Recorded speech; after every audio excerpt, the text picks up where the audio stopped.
Bienvenidos nuevamente a un capítulo más de Carrusel de Historias para el Alma por Spotify, Jesús María José Lecturas por YouTube. Y a pocos días de festejar el nacimiento de Cristo, les traigo el siguiente artículo que fue publicado por el sitio de The Loud Cry en idioma inglés. Y en esta nota, el cual trata sobre las profecías mesiánicas cumplidas por Cristo y así entender sus implicaciones. Según los estudiosos bíblicos, hay 456 profecías bien identificadas en el Antiguo Testamento que nos ayudan a identificar a Jesucristo como el Mesías.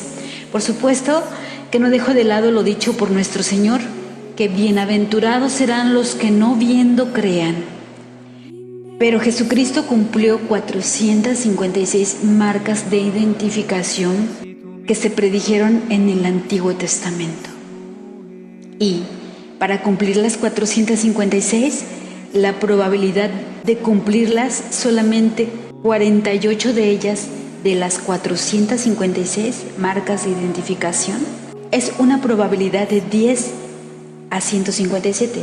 Esto quiere decir el número 10 con 157 ceros, que ni siquiera sé ni cómo se lea ese número, pero la probabilidad solamente que se cumplieran 48 es 10 a 157, pero en Jesucristo se cumplieron 456.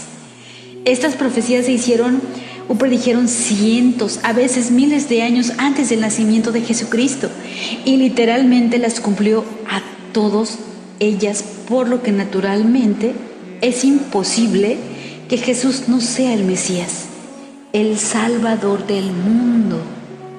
La única persona del pasado, presente o futura que pudiera cumplir con todas estas profecías es Jesucristo. Cualquiera puede hacer predicciones, pero tener esas profecías cumplidas es muy diferente.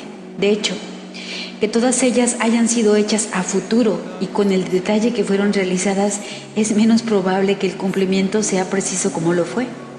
Sin embargo, esto es de hecho lo que el profeta Miqueas hizo 700 años antes de que el Mesías naciera. Una vez más, ¿cuál es la probabilidad de que la predicción de la fecha de la aparición de un gran futuro líder cientos de años de antelación? Esto es lo que hizo Daniel 530 años antes de Cristo. Por ejemplo, ¿cómo puede alguien organizar el haber nacido en una familia específica? ¿O cómo se puede organizar el haber nacido en una ciudad determinada en la que sus padres no viven?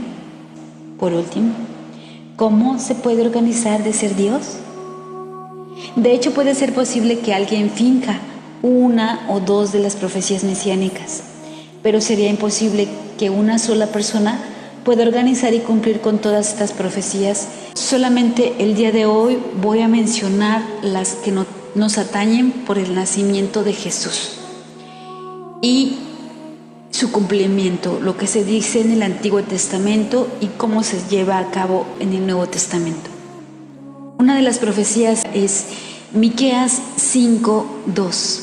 Pero tú, Belén Efrata, pequeña para estar entre las familias de Judá, de ti me saldrá el que será Señor en Israel, y sus salidas son desde el principio, desde los días de la eternidad.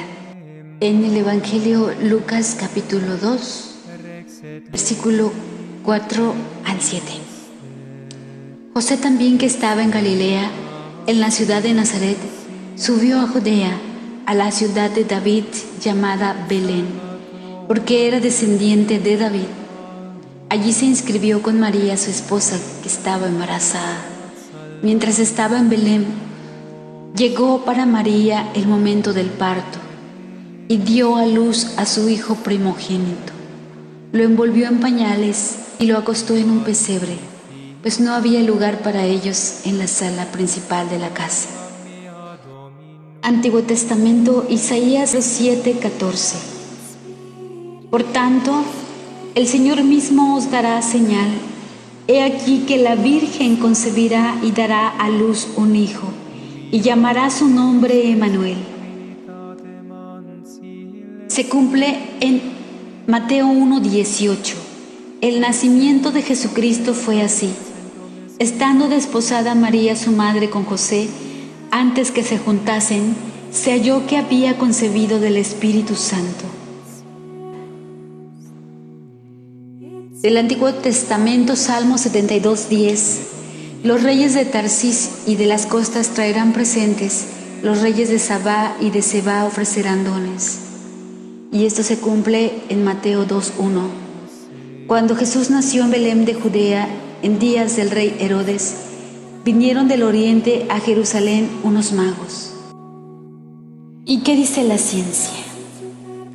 La ciencia de la probabilidad intenta determinar la probabilidad de que un evento dado se producirá. El valor y la exactitud de la ciencia de la probabilidad ha sido bien establecida fuera de toda duda. El profesor emérito de ciencia de Wheatstone College, Peter Stoner, ha calculado la probabilidad de que un solo hombre logre el cumplimiento de las principales profecías acerca del Mesías. Por ejemplo, en relación con Miqueas 5:2, donde se afirma que el Mesías nacería en Belén, Efrata, Stoner y sus estudiantes determinaron la población media de Belén de la época de Miqueas al presente. Luego se dividieron por la población media de la tierra durante el mismo periodo. Llegaron a la conclusión de que la probabilidad de que un hombre pudiera nacer en Belén era una en 300,000. Después de examinar solo 8 diferentes profecías, se estimó conservadoramente que la posibilidad de un hombre cumpliera 8 profecías era una en 10 a 17. Para ilustrar cuán grande es el número 10 a 17, se trata de una figura con 17 ceros, 17 y 17 ceros posteriores. A partir de estas cifras, el profesor Stoner concluyó: el cumplimiento de estas 8 profecías solo prueba que Dios inspiró la escritura de las profecías. La probabilidad de casualidad es solo una de cada 10 a 17. Como concluye Stoner, cualquier hombre que rechaza a Cristo como el Hijo de Dios está rechazando el hecho que resultó quizás el más absoluto que cualquier otro hecho en el mundo. Dios ha vindicado tan a fondo a Jesucristo que incluso los matemáticos y estadísticos que eran sin fe tuvieron que reconocer que es científicamente imposible negar que Jesús es el Cristo. Nuestro agradecimiento a David Williams, un matemático que cree en el Señor Jesucristo. Y así como muchos científicos que no creen en Dios afirman que Jesús es el Mesías, así nosotros somos bendecidos por creer en Él sin ver. Dios se hizo hombre para salvarnos de nuestros pecados y abrirnos el camino al cielo.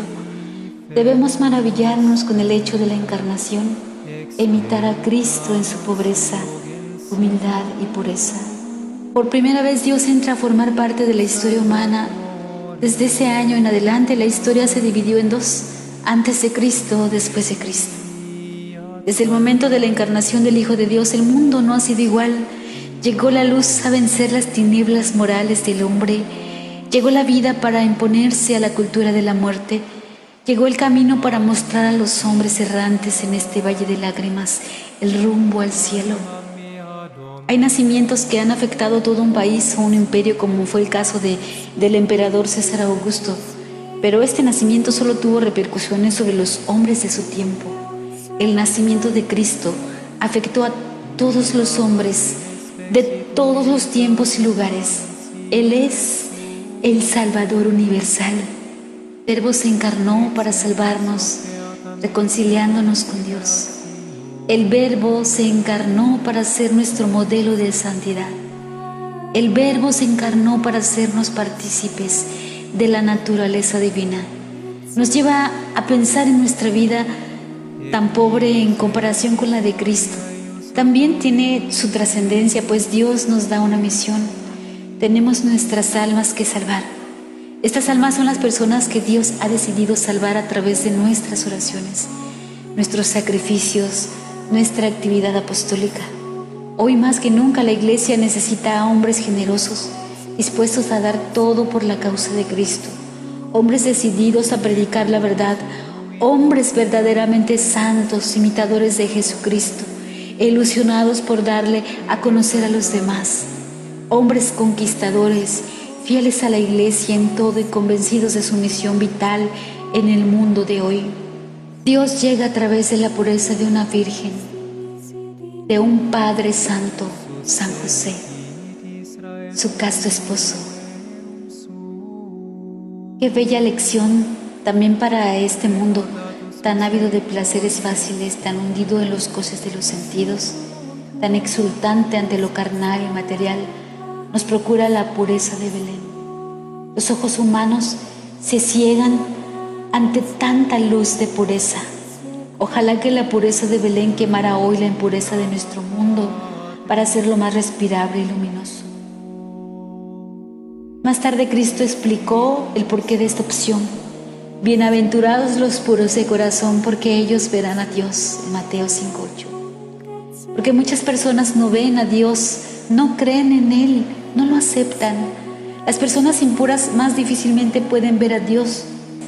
Podemos decir, guardando las debidas distancias, que la muerte de la pureza lleva a la muerte de Dios en el corazón del hombre. El hombre debe someterse a la autoridad, no como un esclavo que obedece a su Señor porque no hay remedio, sino como un hijo de Dios que obedece a su Padre. El Catecismo nos recuerda este origen divino de la autoridad. Sed sumisos a causa del Señor a toda institución humana. Obrad como hombres libres y no como quienes hacen de la libertad un pretexto de maldad, sino como siervos. Querido hermano, te invito a que esta Navidad recibas al Hijo de Dios, a nuestro Dios, tan puro, en manos de su Madre, en tu casa, en tu corazón, y hazlo llegar a todas las personas que estén junto a ti. Feliz Navidad. Salvatore